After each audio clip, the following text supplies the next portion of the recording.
एवढा मजकूर मिळाला आणि ते पुस्तक प्रसिद्ध झालं सुद्धा, पण ते फक्त केतकर सरांचंच होतं, माननीय कुमार केतकर.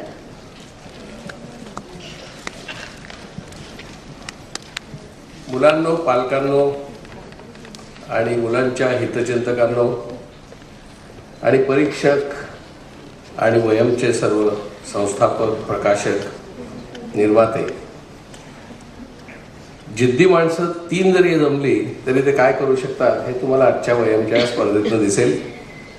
श्रीकांत बापट या संपूर्ण वयम प्रकल्पाचे प्रवर्तक, शुभदा चौकर त्याच्या संपादिका आणि प्रदीप लोखंडे आणि सेवंतीन लोखंडे या 3 जिद्दी, सर्जनशील, अतिशय कल्पक आणि अतिशय कष्टाळू अशा माणसांनी 13,000 मुलांना प्रवृत्त केलं. खरं म्हणजे ते 1,30,000 सुद्धा होऊ शकले असते, परंतु वयमचा आत्ताचा जो पहुंच म्हणतात, आत्ताची जी पोच आहे ती अजून तेवढी झालेली नाही जी लवकरच होईल.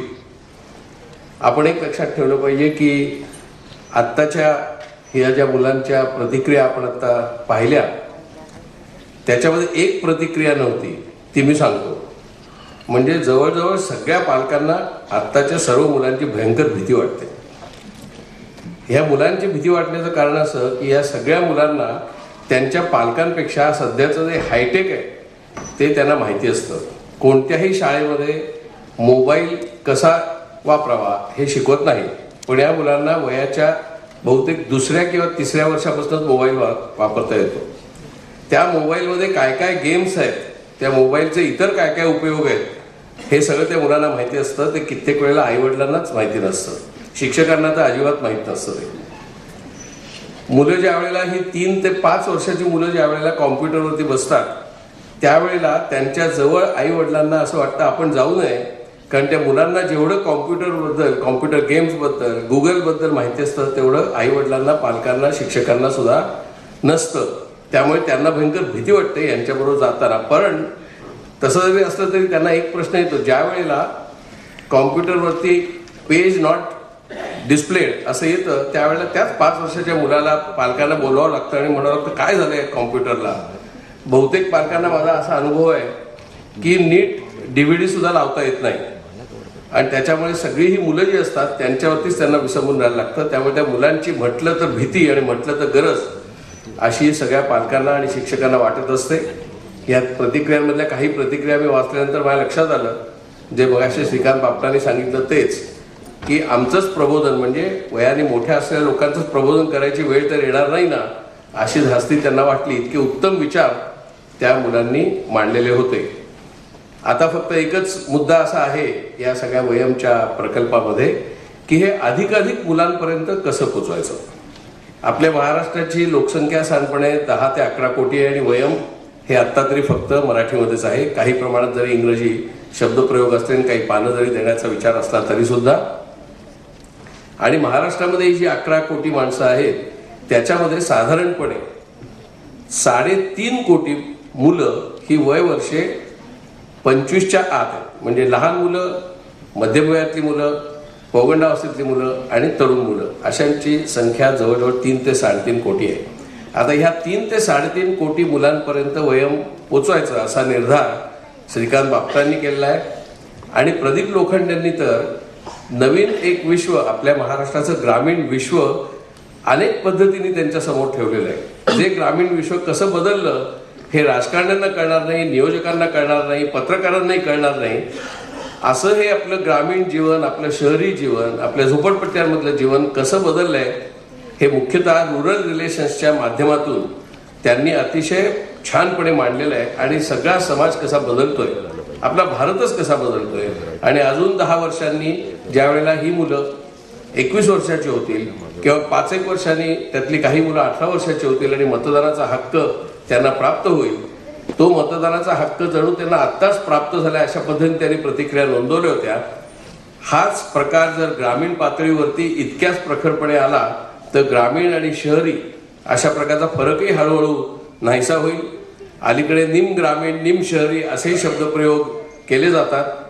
आपण जर रुरल रिलेशन्सने केलेली सर्व पाहणी आपल्या महाराष्ट्रातल्या ग्रामीण भागाची पाहिली तर आपल्यालाच आश्चर्य वाटतं की आपण सारखे सकाळचे वर्तमानपत्र वाचून देश किती मागे चाललाय, देश किती भ्रष्टाचारात बुडलाय, देश किती बलात्कार होत आहेत, अशाच सगळ्या अतिशय नकारात्मक आणि आपल्याला निराश करणाऱ्या बातम्या वर्तमानपत्रांमध्ये आणि टेलिव्हिजनवरती चालू असतात.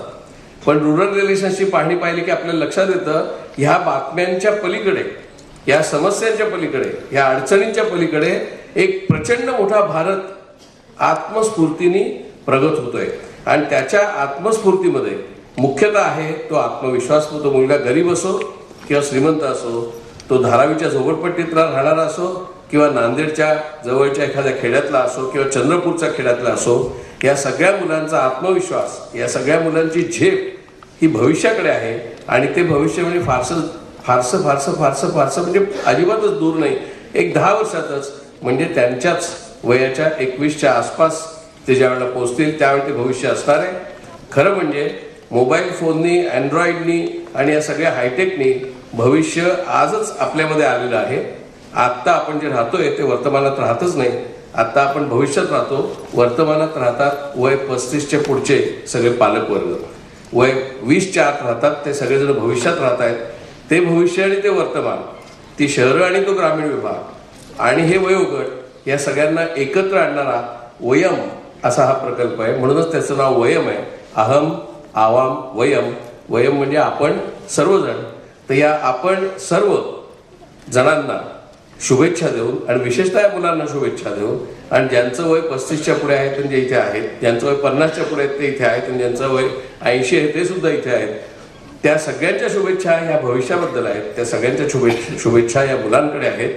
त्या शुभेच्छांबरोबर तुम्ही वाढणार आहात. मला खात्री आहे जरी तुम्ही अनेक समस्यांबद्दल लिहिलेलं असलं तुमच्या स्पर्धेमध्ये, तरी त्या समस्यांवर मात करण्याची क्षमता आणि विश्वास तुमच्यामध्ये आहे. आणि म्हणूनच तुम्ही याच्यामध्ये सहभागी झालाय. अधिकाधिक मुलांपर्यंत पोचा. अजून आपल्या देशामध्ये 60% मुलं असे आहेत, महाराष्ट्रामध्ये सुद्धा 60% मुलं असे आहेत की जे अशा स्पर्धांमध्ये भागही घेऊ शकणार नाही. मुंबईमध्ये धारावी असो किंवा देवनाथच्या झोपडपट्ट्यांमधली मुलं सुद्धा अजून त्या पातळीपर्यंत पोहोचलेली नाहीत. आपली जबाबदारी ही सर्व मुलांसाठी आहे, 100% मुलांसाठी आहे. केवळ ज्यांना शाळेत जाता येतं, केवळ ज्यांना काही सुविधा उपलब्ध आहेत, केवळ ज्यांना मध्यमवर्गीय मार्गदर्शन आहे अशांचं नाही, तर आपल्याला सगळ्या मुलांचा विचार करायचा आहे. महाराष्ट्रातल्या 3.5 कोटी मुलांचा, 11 कोटी लोकसंख्येचा आणि आपल्या देशातल्या जवळजवळ आता 130 कोटी लोकांचा आपण विचार करतोय.